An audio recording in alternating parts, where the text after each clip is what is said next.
c'est du gangstérisme li mu def dafa ñaaw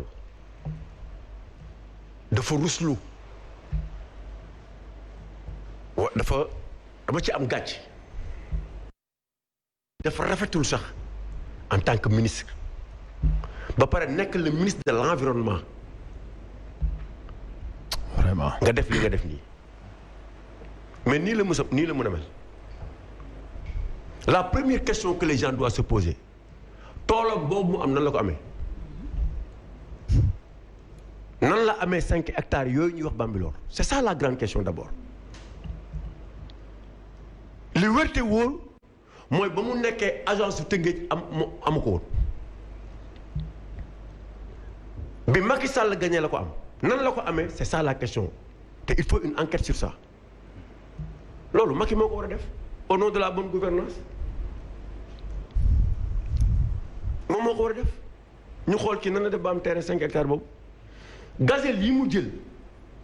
benn bu ne 50 millions lay jar waaye benn bu nekk mën na indil Sénégal plus de 200 millions am na touristes yoo xamante dañ fi ñëw uniquement pour les gazelles parce que kenn gisatu ko moo tax ñu leen di sécuriser maintenant dans le monde partout dans le monde. espèce rare la. mais c'est des espèces rares. Que ça soit les éléphants que ça soit les lions que ça soit dañ leen di sécuriser maintenant et ils risquent de subir une plainte internationale parce que dafa am yoo xamante ni dañu am rôle ay ONG yoo xamante ni dañuy sécuriser di défendre ces animaux sauvages nga jël ko nga ne ko da nga koy yóbbu sa tool pour toog di ko seetaan mais loolu dafa ñaaw sax dafa ñaaw lan la mën a def il doit démissionner. ba pare fay. day fay démissionner ba pare ñu teg ko ay daan il faut pas oublier qu'on a criminalisé le vol du bétail dans ce pays le vol du bétail a été criminalisé boo sàccee sama ginaar su ma la tëjee 20 ans nga jëmale 31 wala fa ngay fanaan waa kii jël gazelle la léegi nan lañ koy def moom dañ naan ko jërëjëf gàcce nga la non loolu kenn du ko nangu ce sera trop facile il doit être poursuivi heure bi war ko mën fekk sax muy toog mais xam la wax ça ne me dérange pas. justement kaddu boobu est-ce que moo ñu may ñu rebondir di laaj ci ne est-ce que xam nañu solo suk espèce yu mel noonu. moom da ko xamul moom moo tax ñu war ko fi jëlee ça ne me dérange pas ñii di wax nañ leen bàyyi ñu wax ça ne me dérange pas telle a été sa réponse d'une manière sèche et il est comme ça lui nit ñu mel nii nag très franchement bu ñu ñi di xeex bëgg changement mbaw c'était pas ces genre d'hommes là moom lañ soxla woon ci réew mi dëgg-dëgg quoi nit ñi lañ soxla woon dañu bëgg ay nit yu intègre yu doylu yu yem fi ñu war ñuy liggéey ngir askan bi liggéey ngir Sénégal loolu lañ soxla woon. D'accord waaye tey ñu fal un ministre amul lu muy def ñu jël suñuy gazette suñuy animaux mu koy yóbbu toolam non lii nag moom bu ci Macky Sall jëlu ay dispositions man xamatuma léegi Sénégal lan la ñuy def quoi xamatuñ jaratul sax ñu toog di def quoi que ce soit très franchement. D'accord Omar Talla. ah waaw mais xam nga comme gazelle mooy kéwal. waaw Olof Ndiaye nee na kéwal du tëb doom ju bët. parce que moom ci benn nguur la nekk nguur googu ñu nekk nag dafa li mu wane rek mooy accaparement de nos ressources li mu wane mooy bradage bu ñu waxee littoral tey ñu ne la pétrole ne la beneen mais beneen bi dafa am benn baat bu ma déglu mooy braconnage. li mu def tey lay wax braconnage institutionnel et institutionnalisé. lan mooy braconnage. bi ñu nekk xale suñu yaay dañ doon am ay lamu ivoire. il faut gisee lamu ivoire mooy dañoo jël benn ñay. dañoo jël su ma nee braconnage institutionnel institutionnalisé braconnage kay mooy. Omar defaral micro bi comme ça ñu mën la dégg bu baax a baax lu am solo la alors ñu ngi ba léegi ci tolluwaayu mbirum voilà allez-y. su fekkee ba. waaw li ma doon wax rek mooy braconnage institutionnel et institutionnalisé lan mooy braconnage mooy li nga xam ni dafa am ay espèces yoo xam ni dañu nekk en extinction parce que àdduna bi tey suñuy wax ñëpp di jooy on parle de développement durable on parle d'environnement on parle de ressources naturelles et lii si suñuy ressources la bokk on a des ressources halieutiques on a des ressources comme le pétrole et cetera mais le plus grave encore mooy man j'aurais aimé dégg suñu ministre ci développement durable ak environnement ñu ne ma réussir na Sénégal amatul mbuus wala ñu ne ma ministre bi réussir na def na prouesse indi na projet reboisement wala ministre bi fexe na conserver suñu littoral mais ci lan lañ leen dégg. Et ce qui fait que Omar Faye mu ngi wax Sénégal dafa signé ay convention de CITES par exemple muy convention internationale pour la protection de tout ce qui est faune et flore et ces animaux qui sont menacés d'extinction. adduna bi ñu naan World Wide Fund nga xamante ni pour conserver la nature au même moment dañ doon gis tubaab bi su doon ñëw safari lay def fu ñu koy defee ñu ñëw ñu rey suñuy ñay rey suñuy girafe mais jarul ngay sori demal parc Hann. sunu gaynde yi barki démb lañ fi jàpp koo xam ne gaynde ga ko doon màtt bi ñu ko woowee laaj ko dafa ne moom karaw gaynde gi la doon jaay boo demee parc Hann nga xool sunu animaux yi nan lañ leen parqué mais réew moo xam ni fonkul doomu aadama mënut a fonk mala et tey mala bi dafa am rôle bu muy joué on parle d'écosystème et de biodiversité yàlla bi muy defaree àdduna dafa créer benn jeu d'équilibre donc benn élément boo din dafa am lu muy dañ moi je crois que sunu Afrique on n'a pas cette culture du sens de la responsabilité dama doon déglu sunu maam Mamadou Dia secrétaire général am ñëw këram fekk fa benn lal boo xam ne ay weñ a ci nekk kooku daan ne soxna si président Mamadou Dia de lal bu mel ni waru ko am dem jëndi lal indi ko ci kër gi bi Mamadou Dia ñëwee dafa ne ko boo delul lal bi nga fay ko ci sa xaalis dinaa la dàq mooy façon intégrité boobu façon nité boobu nguur goo xamante ni jouissance la malheureusement Sénégal Mouhamed buñ la nommé suba ministre seen waa kër woo bongomaan bi ñu ne ndeyama ko liggéey malheureusement Sénégal foog nañ ni pouvoir jouissance la mais lii góom la boo xam ni image du Sénégal au niveau international da ngay génn Sénégal nga lire presse ñu ne la aéroport Dakar dañ fa jàpp koo xam ni dafa jëloon ay seku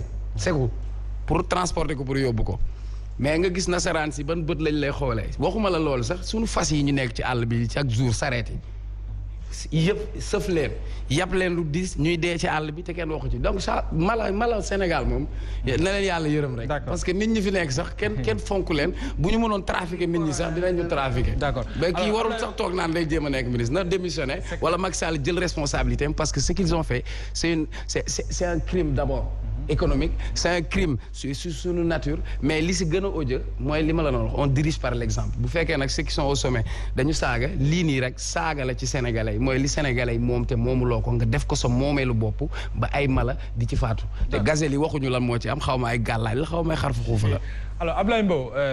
tolluwaayu réew mi ñu nekk ci xeexum mbas mi réew mi nekk ci crise daanaka sanitaire alors bu ñu tollee ci ñuy wax ay ministre bi jël na ay gazelle ak gazelle yi faatu na noog yu mel noonu muy kéwali loolu yow ban jàngat nga ci amee. waaw lay dafay nekk lu doy waar parce que dama jàpp ni président bi mu defee discours à la nation